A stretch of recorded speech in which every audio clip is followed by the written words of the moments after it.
Alors que Boeing et Airbus brûlent l'huile de minuit pour développer leur Boeing 737 MAX 710 et l'Airbus A320 et un XLR, Embraer se concentre sur un créneau plutôt inexploré dans l'aviation commerciale moderne, celui des avions de 50 places. Avec ce programme, qui est connu sous le nom d'Energia, le constructeur aéronautique brésilien entend aller jusqu'au bout en intégrant plusieurs technologies innovantes et révolutionnaires qui placeront l'avion parmi les plus recherchés au niveau mondial. Alors, de quoi s'agit-il exactement avec le nouvel avion d'Embraer et comment changera-t-il l'industrie de l'aviation? Découvrons-le.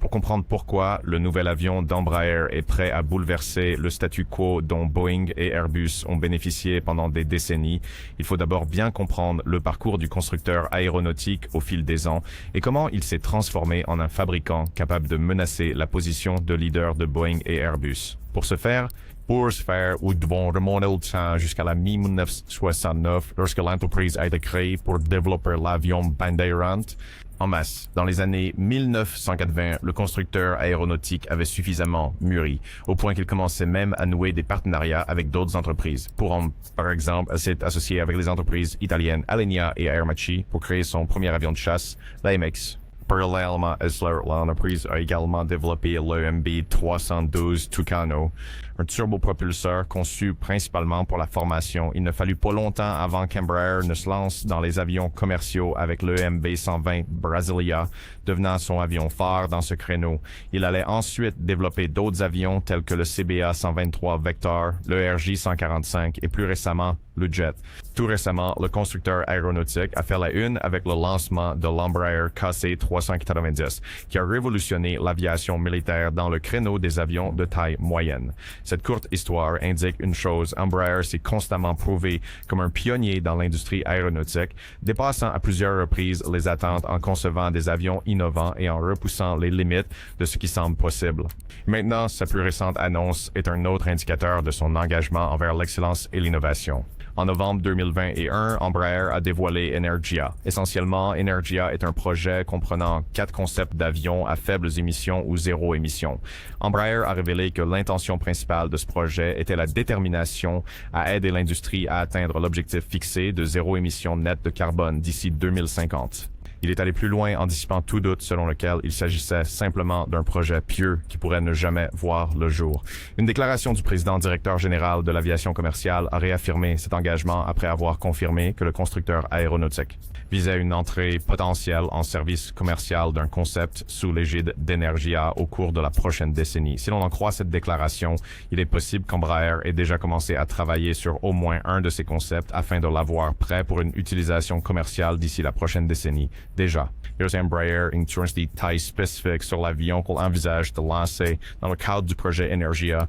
2 avions ont une capacité de 9 passagers, avec l'un étant un hybride électrique qui sera connu sous le nom d'Energia hybride et un autre étant tout électrique appelé Energia électrique. La gamme comprend également un avion de 19 places connu sous le nom d'Energia H2 Fuel Cell et qui sera alimenté par des piles à hydrogène. Le dernier avion de la gamme s'appelle l'Energia H 2 turbines à gaz. Comme le nom l'indique, cet avion sera propulsé par des turbines à hydrogène et devrait avoir une capacité comprise entre 35 et 50 sièges. Commençons par examiner de plus près certains des détails communs qu'Embraer a fournis concernant le nouvel avion, en commençant avec l'autonomie. Maintenant, on pense que l'autonomie de ces avions sera dans la région de 600 et 900 miles nautiques. Cela signifie que l'avion sera principalement adapté pour des vols point à point, peut-être entre des villes à l'intérieur d'un pays ou entre des villes proches de 2 pays That's right, there une option appropriée sur les compagnies aériennes aux États-Unis parmi les listes de Grantsville, Sound Escale. Des itinéraires tels que New York à Chicago, Dallas à Denver et Los Angeles à San Francisco se situent confortablement dans cette gamme. D'autres connexions clés incluent Atlanta à Miami et Boston à Washington, D.C. Tout cela indique le véritable potentiel de ces avions pour améliorer l'efficacité des voyages à travers des corridors métropolitains vitaux. Une autre caractéristique remarquable du concept Embraer Energia est son design de cellules avancées, en particulier la configuration de l'aile propre dépourvue de souffle hélicoïdal, qui est un courant d'air repoussé par les hélices rotatives. Cela signifie que les ailes de l'appareil sont conçues pour rester libres des turbulences généralement causées par les hélices. Dans les conceptions traditionnelles, le souffle hélicoïdal a tendance à créer une traînée supplémentaire qui perturbe le flux d'air lisse au-dessus des ailes.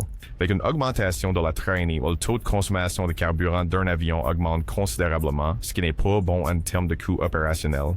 En éliminant le souffle d'hélice, Embraer aura atteint un profil plus épuré et plus aérodynamique qui promet une meilleure efficacité énergétique. Selon les experts et analystes de l'aviation, ce design représente un progrès significatif vers une aviation durable, garantissant des opérations plus propres sans compromettre les capacités. Donc, dans une quête pour convaincre les clients potentiels que les nouveaux avions valent la peine d'être acquis, on s'attend à ce qu'Embraer aille jusqu'au bout en intégrant les dernières avancées en aérodynamique, conception structurelle et intégration des systèmes. Cela signifie que nous pourrions voir le constructeur d'avions utiliser des matériaux innovants tels que les composites en fibre de carbone, connus pour leur résistance et leur légèreté.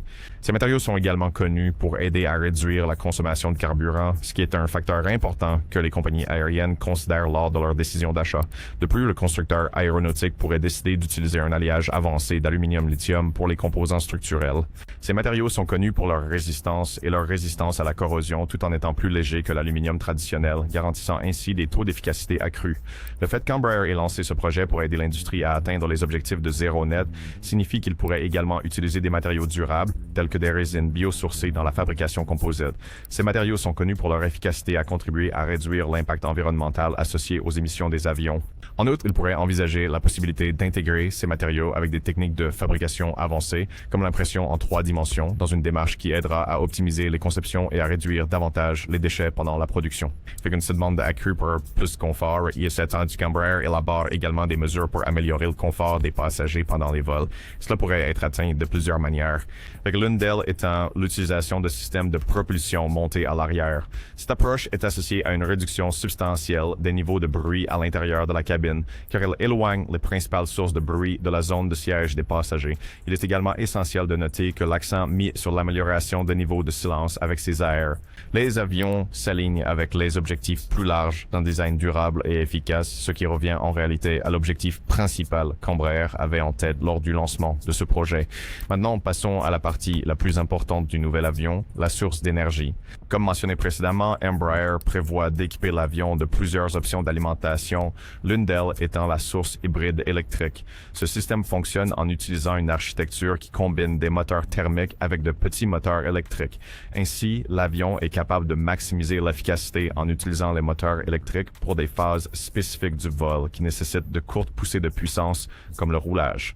De plus, le système hybride a été salué pour sa capacité à réduire le besoin de grandes batteries, minimisant ainsi le poids total de l'avion et améliorant ses performances. D'autre part, les moteurs thermiques sont utilisés pendant les phases critiques du vol, comme en croisière, garantissant ainsi que l'avion dispose de suffisamment de puissance pour soutenir toutes les opérations assurant un vol en toute sécurité. Embraer pourrait également envisager d'intégrer le système de propulsion avec une conception d'aile épurée afin d'améliorer encore l'aérodynamisme de l'avion. Cette configuration facilitera la réduction de la consommation de carburant et des émissions, s'alignant encore davantage avec l'objectif de l'avion d'adopter des solutions aéronautiques plus durables. En outre, le constructeur aéronautique brésilien prévoit d'explorer le potentiel des systèmes de propulsion à pile à combustible pour atteindre zéro émission de carbone. Embraer est pleinement conscient des défis liés au poids ainsi que du besoin de gestion thermique avancée associé à ce système de propulsion. À ce titre, il a proposé des installations de systèmes de propulsion optimisés qui se concentrent sur des stratégies de gestion thermique avancées. Par exemple, sur des systèmes de flux d'air qui peuvent dissiper la chaleur tout en minimisant la traînée. En plus de cela, Embraer explore également l'utilisation de l'hydrogène et des moteurs à turbine à gaz à double carburant. Les centrales électriques utiliseront de l'hydrogène liquide stocké dans des réservoirs cryogéniques et, plus important encore, n'émettront aucun carbone. Cela en fait une partie cruciale des efforts de l'industrie pour réduire les émissions nocives et atteindre des objectifs de neutralité carbone d'ici à 2050. Pour couronner le tout, Embraer prévoit d'utiliser des moteurs à double carburant qui peuvent fonctionner à l'hydrogène pour des missions régulières, mais switcher vers des carburants conventionnels comme le Jet A ou le carburant d'aviation durable lorsque cela s'avère nécessaire. Maintenant, une analyse de ces options pointe vers une chose, une plus grande emphase de la part d'Embraer pour fournir aux compagnies aériennes des options qui peuvent les aider à réduire les coûts opérationnels tout en les positionnant de manière pratique pour contribuer à un avenir durable sans émissions. Alors, Comment ces aéronefs se comparent-ils à ceux déjà en service? Eh bien, il est pratiquement impossible de faire une comparaison entre ces aéronefs et ceux en service de Boeing et Airbus puisqu'ils sont dans des niches totalement différentes. Cependant, une chose reste claire, Embraer a donné le ton en matière d'adoption de pratiques d'ingénierie qui favorisent la durabilité dans l'industrie, bien que Boeing et Airbus aient également réussi à utiliser certains pourcentages de carburant durable dans leurs avions. Dans sa majorité de leurs modernes configurés de manière à être 100% compatible avec ce type de carburant. Une autre question qui se pose est quel avenir attend ces avions? Pour répondre à cette question, nous devons simplement regarder les projections futures de l'industrie. Vous voyez, selon les projections de l'Association internationale du transport aérien, le nombre de passagers aériens dans le monde devrait atteindre 8,7 milliards de personnes par an. Cela signifie qu'avec le temps, de plus en plus de personnes commenceront à utiliser le transport aérien comme leur principal moyen de transport. Ainsi, les compagnies aériennes auront besoin de plus d'avions pour transporter les personnes et plus important encore, elles auront besoin de temps de rotation plus court pour s'assurer qu'elles peuvent envoyer autant de vols que possible par jour. Le meilleur avion pour les Eden sont les grands avions monocouloirs actuellement en service. Au lieu de cela, ce sont les plus petits avions de ligne tels que ceux sur lesquels Embraer travaille. Ils sont évident que l'avenir était aussi prometteur pour Embraer grâce au programme Energia. Cependant, il est important de noter qu'avant qu'Embraer ne commence à offrir ses avions aux clients, il devra respecter toutes les normes de sécurité opérationnelle et structurelle fixées par la Federal Aviation Administration, ainsi que par l'Agence européenne de la sécurité aérienne. Cela signifie qu'il pourrait falloir encore quelques années avant qu'ils ne reçoivent officiellement la certification nécessaire pour commencer les vols commerciaux.